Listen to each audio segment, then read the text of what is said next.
Welcome to the Great Detectives of Old Time Radio. From Boise, Idaho, this is your host, Adam Graham. If you have a comment, email it to me, box13@greatdetectives.net. Follow us on Twitter at Radio Detectives and become one of our friends on Facebook. Facebook.com/Radio Detectives. Our listener support campaign continues. You can support the show on a one-time basis by mail by sending a donation to Adam Graham, P.O. Box 15913, 15913, Boise, Idaho 83715. And you can also become one of our ongoing Patreon supporters for as little as $2 per month at patreon.greatdetectives.net. And if you become one of our Patreon supporters before the end of the month, you can vote on what we'll be doing for our summer Amazing World of Radio series. So check it all out at patreon.greatdetectives.net. Also, I do encourage you to check out the other podcasts we do, including Public Domain Video Theater. That's over at videotheater.greatdetectives.net. And there you can find the video version of this podcast with 2 public domain videos added every month. Well, now it's time for today's episode of yours truly, Johnny Dollar. The original air date, September 26th, 1951, and the title is The Protection Matter. Bing Crosby has been on his summer holiday, but beginning October 3rd, Bing and his crew will return to this, their regular time. So join in the fun with Bing Crosby at this time next Wednesday, October 3rd. From Hollywood, it's time now for Edmund O'Brien as... Johnny Dollar. Philip Martin, Johnny. Fine, what have you got for me? Mr. Benny Waxman's insured with Columbia. When did he die and what's wrong with the way he did it? He's very much alive and his business isn't. He owns delicatessen. We insure that too. It's burned out. When did it happen? Last night. We don't know whether Waxman did it himself, but the fire department said it was started deliberately. Police holding Waxman? Not yet. No evidence. Better get down here and I'll give you everything we've got. I'm yours after a shave and a shower.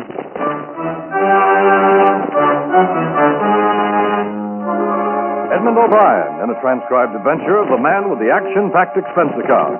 America's fabulous freelance insurance investigator. Yours truly, Johnny Dollar.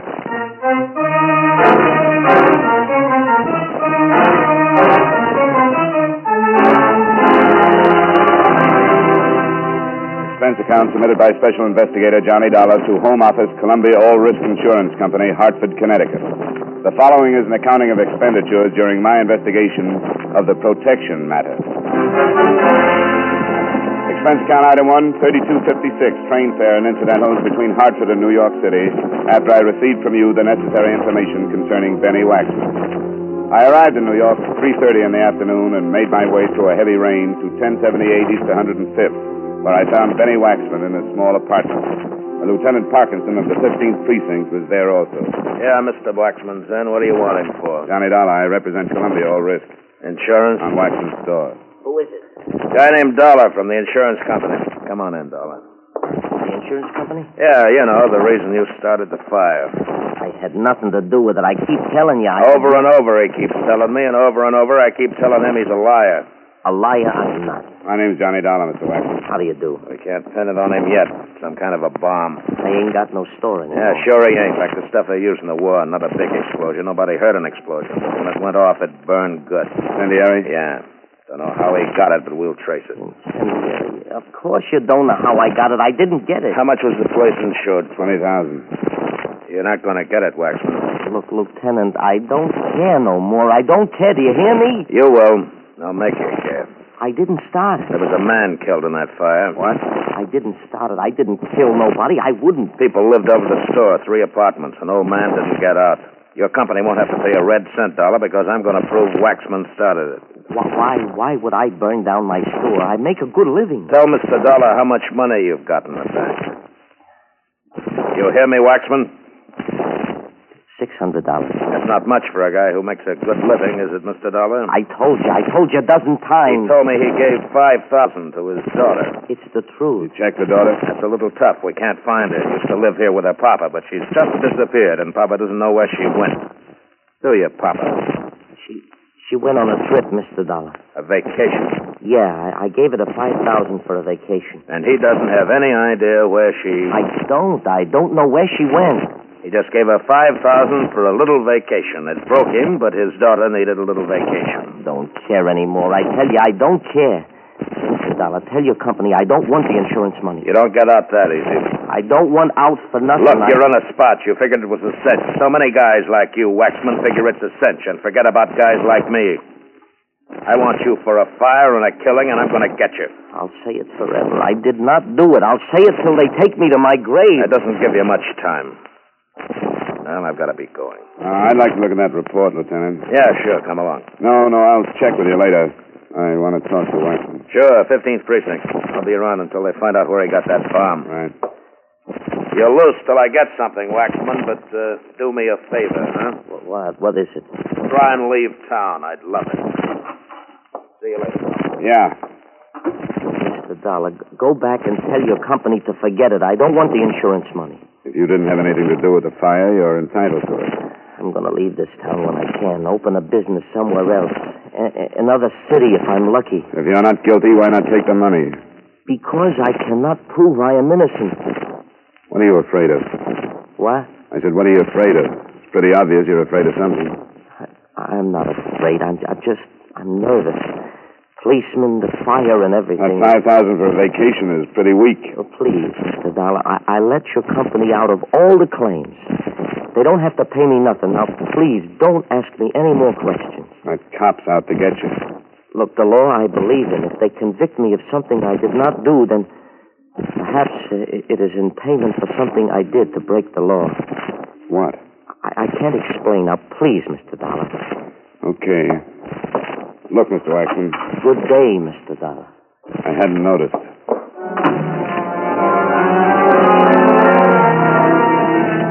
I left the building and went out on the street. The rain was coming down harder, so I turned up my collar and started to walk.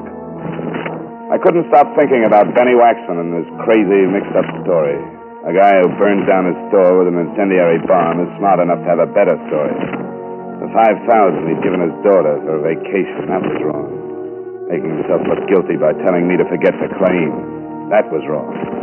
He was scared, not of Parkinson or me, but of something that was mixing up his reason. Maybe I was wrong, too, but I was going to find out. The 15th Precinct was on Madison. Lieutenant Parkinson was in his office. Hello, Dollar. Yeah, you look wet. I walked. I'll take off your coat. Thanks. Well, sit down. Thank you. Did you have a talk with Waxman? Nothing I couldn't tell you in 5 seconds. Yeah? What do you think? I'm surprised. And what? I didn't come here to insult him. You think he's innocent? I think there's a lot more to it than just a fire and a killing. Isn't there always? I think he's scared stiff. So do I. A guy who starts a fire... Has a better alibi. You want some coffee? Yeah, sounds good. That should be. My wife gave me the electric pot so I could have my coffee on duty. Says I drink too much of it, but she gave it to me anyway. Here you are. Waxman didn't start that fire. Is that strong enough? Tastes pretty good.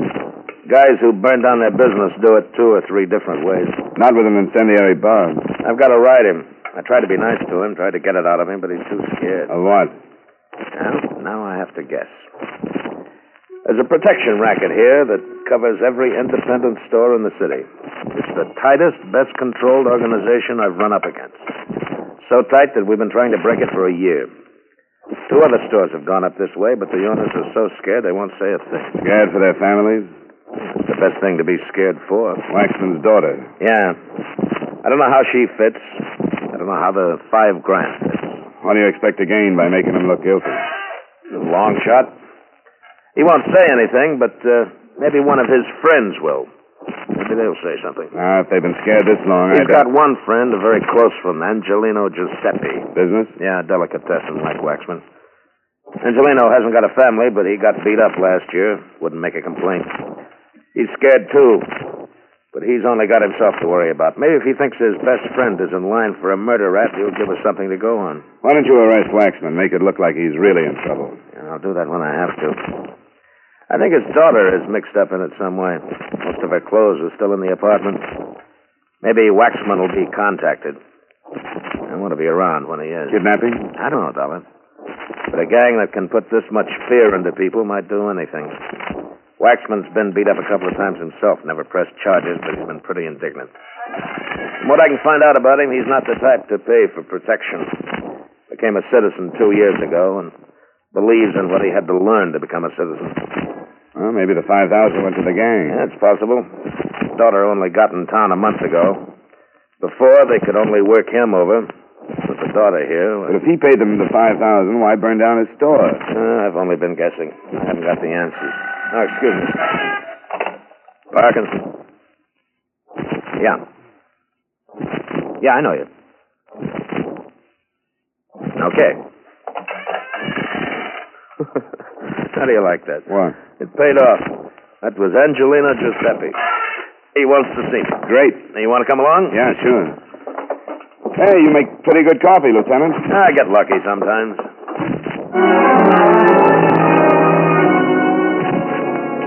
We left the precinct and grabbed a cab. Parkinson didn't want an official car in case somebody should be watching Angelino.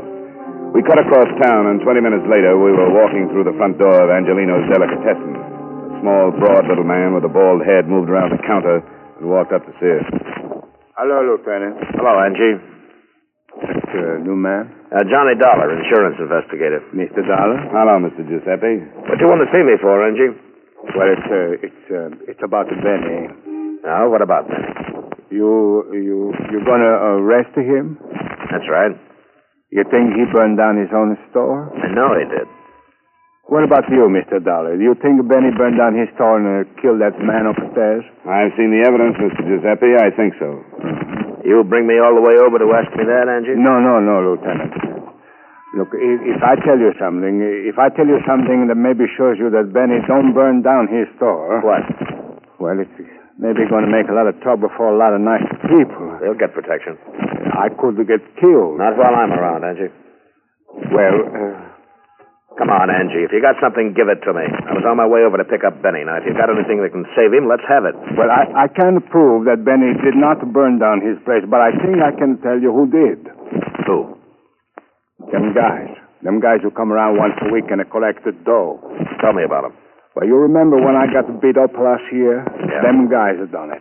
They make us all pay them protection. And if we don't, we get beat up or our families... Who are they, Angie? Well, I don't know their names. What's the matter? You better get out. Two guys crossing the street. Yeah, that's them. You better get out. They got the guns. Those are the guys who beat you up? Yes, the police. So look, you better get out. All right, now listen to me, Angie. Act like we're customers. But they got the guns. Do what I tell you. Dollar. I'm all right. Okay, here they come. Now try to act like nothing's wrong, Angie. Okay. I try, only... And give me about 8 slices of the Swiss there, will you? All right. Angie. Oh, yeah, I'll be right with you. Just the envelope. We don't want no cold cuts. Hello, Red. Stop. Look out. Oh, no. Parkinson. What about Angie? I told you. Shut up. Get an ambulance. Ambulance? The phone, you idiot. Step on it. Come on. All right. How is it? Is it bad? Parkinson, is it bad? I can't feel much. Must be. Let me look. What about the two? Hello. They've had it. Give me an ambulance. Listen. Hurry up. One with red hair. Yeah? Name's Dillon. He used to work Hello? for Dutch Fisher. Hello? Dutch Fisher. Listen, I got Help to have send an him ambulance. up. 87 He isn't a... 95th Street. And Yes. Yeah? 96. got to get Hurry up. whoever No. It was a sent. shooting. Parkinson. The ambulance is he... Yeah. It sure is.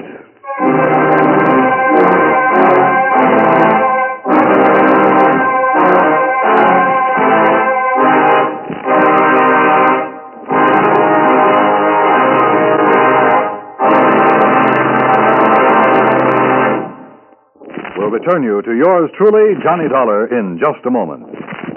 Beginning next week, listen for Edmund O'Brien as yours truly, Johnny Dollar, Saturday nights on most of these stations. At this time, next Wednesday, the great Bing Crosby Show returns to most of these same stations, with Jane Wyman as Bing's first guest of the season. Another premiere next Wednesday. The Red Skelton Show will also be back on CBS Radio. Remember, starting a week from tonight, Bing Crosby returns to his usual time, and Red Skelton moves his lunacies to Wednesday on CBS Radio.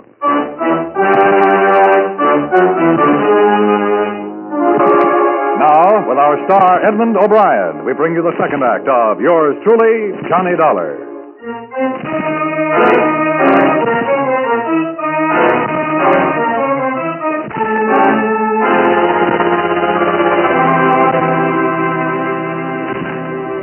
It was still raining when they carried the lieutenant out.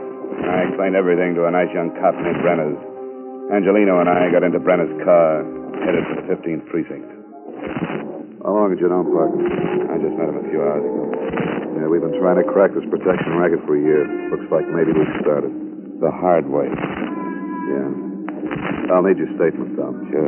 I'm scared. I'm really scared. Nothing to worry about, Mr. Giuseppe. We'll give you all the protection. Protection? Yeah, I guarantee it. For me? Sure. Well, what about all the other people? All of my friends? Well, what about Benny? Parkinson didn't think Benny started that fire. I know. I was assigned to check on the bomb. Now, why do you think we ain't said nothing before, huh? Because they threaten us. They threaten my friends. They tell them if they say anything, they're going to hurt their families. What about the bomb? Nothing. Didn't have much to go on in the first place. You lied. The lieutenant lied. He told me Benny wasn't going to be arrested. That's why I was going to tell him about those guys that beat me up. Somebody had to talk, Andy. Oh, sure. I talk, and look what happened. What do you think is going to happen to Benny now because I talked, huh? They got his adult. I ain't going to tell you nothing more. What about Benny's daughter, Angie? No. I ain't going to get to nobody in no more trouble. The trouble's happened, Angie. Well, I don't care. If they're going to make it tough on Benny, they'll do it now. Just because I called the lieutenant. Just because I want to help Benny. The only way you can help Benny now is to tell us what you know. No. There are too many other people. My friends. Yeah, and we can save them. Tell us what you know, and we'll get the people who make the trouble. No. Okay. When they drag Benny's daughter out of the river, I hope you think about it. Well, you think I want it? You think I want to see Benny's little girl? Look, I got to think about all the others. Listen. You think this won't happen again if we don't get the men behind this? I don't know. Look, Angie, you got beat up last year. Benny got beat up twice. Stores have been ruined. Benny's place was bombed, and an old man burned to death upstairs. Well, but... Parkinson and two killers are on their way to the morgue. Every one of you kept your mouth shut for a year, and look what's happened. You think it's going to get better? Okay. What about Benny's mother? They got her. Who? I don't know. The only ones I ever saw were the two guys who got killed a little while ago. Benny came over to my place one night. He was in an awful condition. He was crying. He said they had to tell somebody. They got his Louisa. Did he say why they got her? Benny hated them. He didn't ever pay them any money, so they beat him up twice, but he still didn't pay them. He said they didn't have no right, but he wouldn't go to the police because he was scared for me and my friends. Then Louisa came here from Detroit to Michigan, and they took her and made him pay $5,000 to get her back. Why did they burn down his store? To teach the rest of us a lesson. Those two guys who were killed, that's what they said. They said if I didn't pay them every week, that would happen to me and anybody else that didn't pay them. Did they send Benny's daughter back to him? Tonight they were supposed to send her back to him. Will they? Do you think that they will now? I don't know. We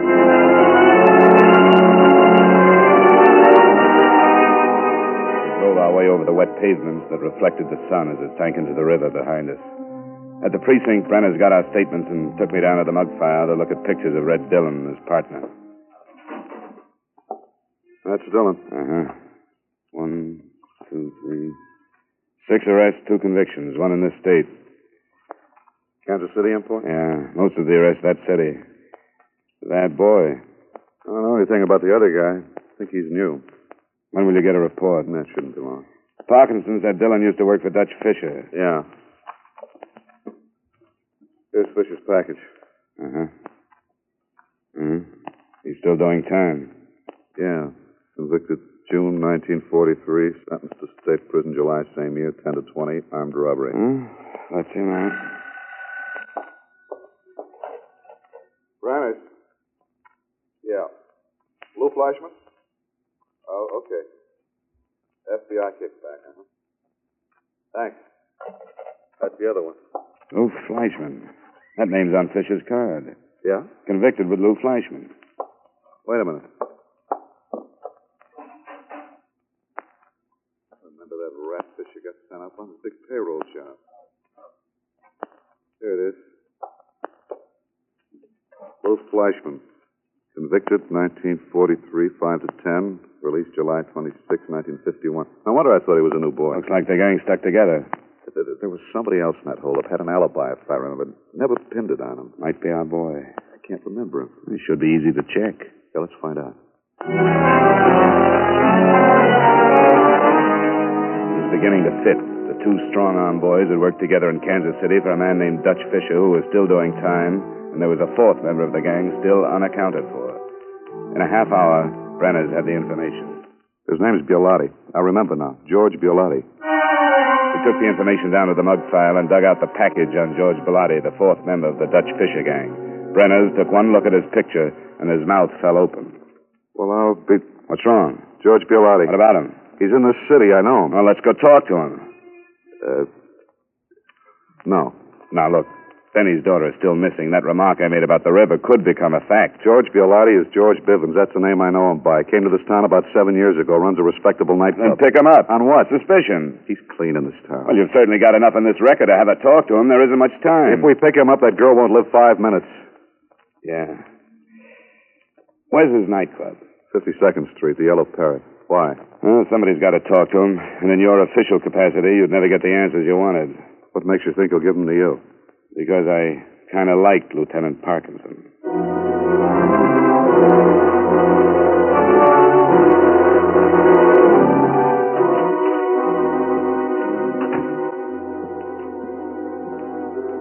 Yeah, something you want? Yeah, George Bivens. Got an appointment? No? Who are you? Johnny Dollar. Tell Bivens I want to see him. Sorry, you gotta have an appointment. I'm going to spoil if I stand around much longer. Spoil rotten for all I care. You ain't gonna see Bivens. You get excited like this all the time? Yeah. You'll ruin your stomach. I don't think so. You don't? Skeptic. Hey, you at the piano. Which way do I go to find Bivens? Thanks.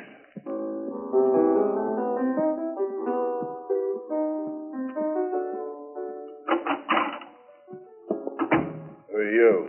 Name's Dollar. What do you want?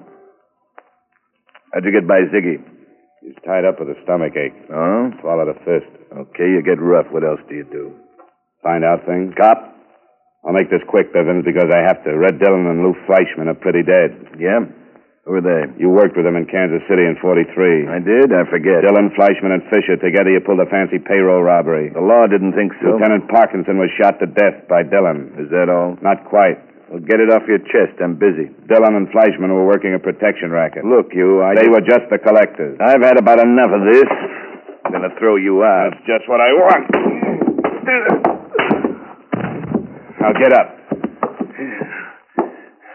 What do you think you're doing? I'm going to show you.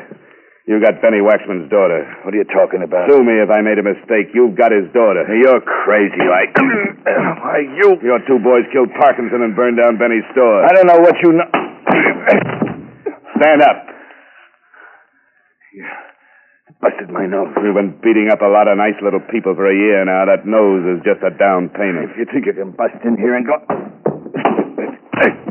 You know, you keep falling down. You better sit in a chair. Now listen to me, Bevins. I'm in a nasty mood. Besides all the other people getting pushed around, your boys tried for me, too. You're crazy. I'm behind schedule. The cops can't book you, and I'm not going to let you kill that girl to save your dirty neck. Now, where is she? I don't know where she is. Please, believe me, Bivens. Dollar. Look, I got friends. They'll take care of you. Who's going to tell them to do it? I am. With your mouth swollen shut? Come on, Bivens. Where is she? I don't know. Where? Where? Warehouse. 14th Street Dock. What warehouse? All right. No. Rogers and Sons. Big sign on the top. Police department, please. Don't you know it's not polite to listen, Bivens? What do you want me to do? Go to sleep.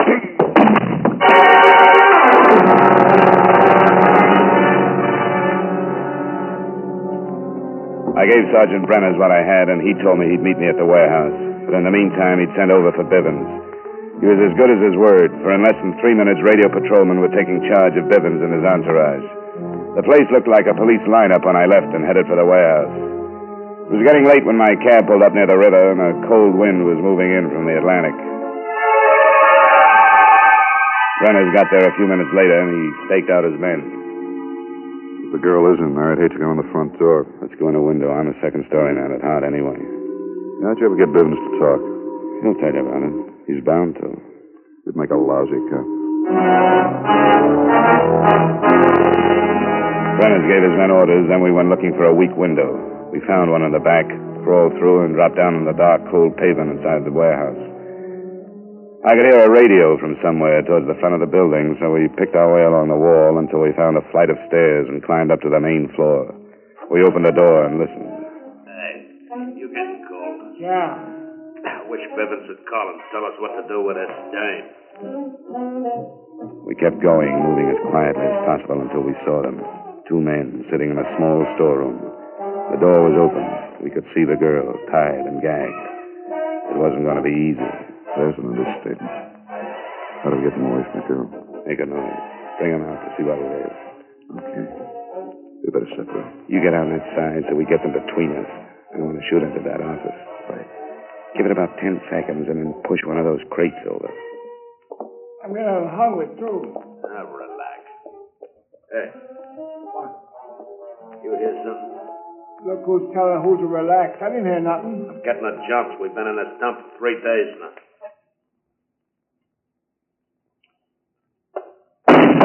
What was that? You gonna tell me I'm hearing things now? Somebody's out there. Yeah, kill the light. What do we do? Shut up. But this dang kidnapping, that's... Shut up. Yeah, maybe it's nothing. Maybe a cat or a rat or something, huh? Let's get out of here. Let's forget the dam and get I out. told you to keep your face shut. Now, come on, let's see what it was. Maybe it's the cops. Something was wrong. Bivens would have called, wouldn't he? Or maybe he couldn't. Maybe they got him. Ah, nuts. Come on. I don't see nothing. It's too dark. There's the crate. Drop 'em, boys. Come on!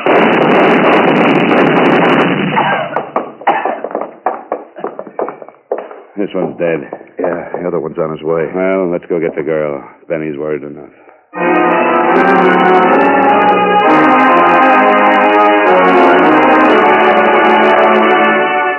We took Benny's daughter back to her father, and he confirmed the story that Angie had told us. Angie was sent home, and the last I heard, the store owners who had been paying protection to Bivens were planning the biggest block party since the Boston tea caper. Expense account item 2, $20.80 for 2 dinners. Brenner's was nearly as hungry as I was. Item 3, $16, flowers for Lieutenant Parkinson's funeral. And item 4, same as item 1, fare and incidentals between New York and Hartford. Expense account total, $101.92. And the next time you send me out on a simple little insurance fire, make sure it's really simple. I don't mind helping people out occasionally, but I'm too old and too underpaid to go back to being a Boy Scout. Yours truly, Johnny Dollar.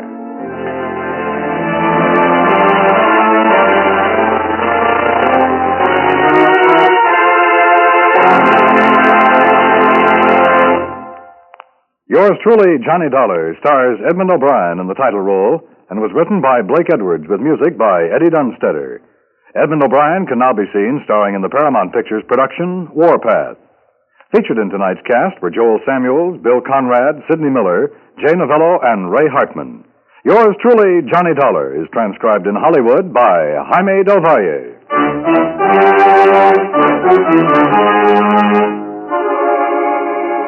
Beginning next week, October 6th, Johnny Dollar will be heard on Saturdays at a new time. This is Dan Coverly inviting you to be with us on Saturday, October 6th, when Edmund O'Brien returns as... Yours truly, Johnny Dollar.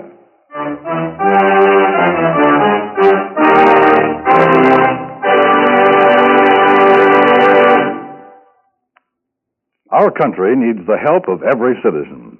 Defense bonds provide that help. They help to make America strong financially. They help to curb inflation. They make the individual family more secure. Defense bonds strengthen the military front, the production front, and the economic front. And just as important, buying United States defense bonds helps you by providing you with a safe, sound, profitable investment. Don't forget, defense is your job, too. Buy United States defense bonds today.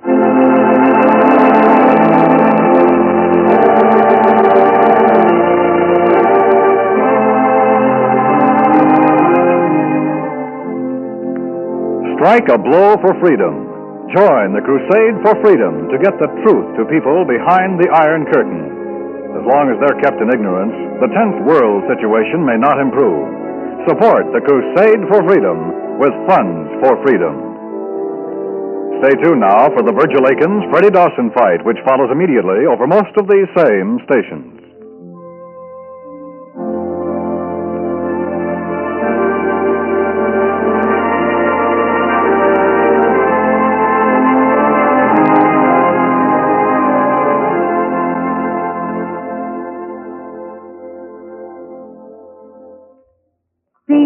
CBS.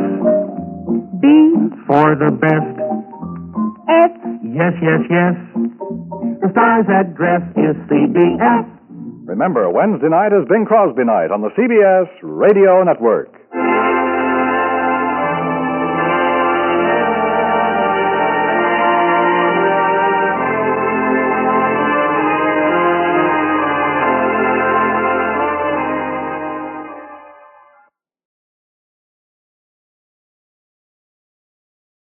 Welcome back. William Conrad doing one of those things that you wouldn't really have a chance to get away with on television, as he gets to play both the murdered cop as well as the crook Johnny confronts at the end of the episode. I do have some empathy for Johnny Dollar's remarks at the end, because this at first sounded like a pretty clear-cut case, and then becomes this really major ordeal. But on the other hand, it's kind of like asking the insurance company to pre-investigate the case. So I don't actually think the insurance company did anything wrong. Well, I do want to go ahead and thank our Patreon supporter of the day. Thank you to Nolan, Patreon supporter since April 2018, currently supporting us at the rookie level of $2 or more per month. Again, thank you so much for your support, Nolan. And that will do it for today. Join us back here tomorrow for The Silent Men, and we'll be back next Friday with another episode of yours truly, Johnny Dollar. In the meantime, send your comments to box13 at greatdetectives.net. Follow us on Twitter at Radio Detectives, and become one of our friends on Facebook, facebook.com/Radio Detectives. From Boise, Idaho, this is your host, Adam Graham, signing off.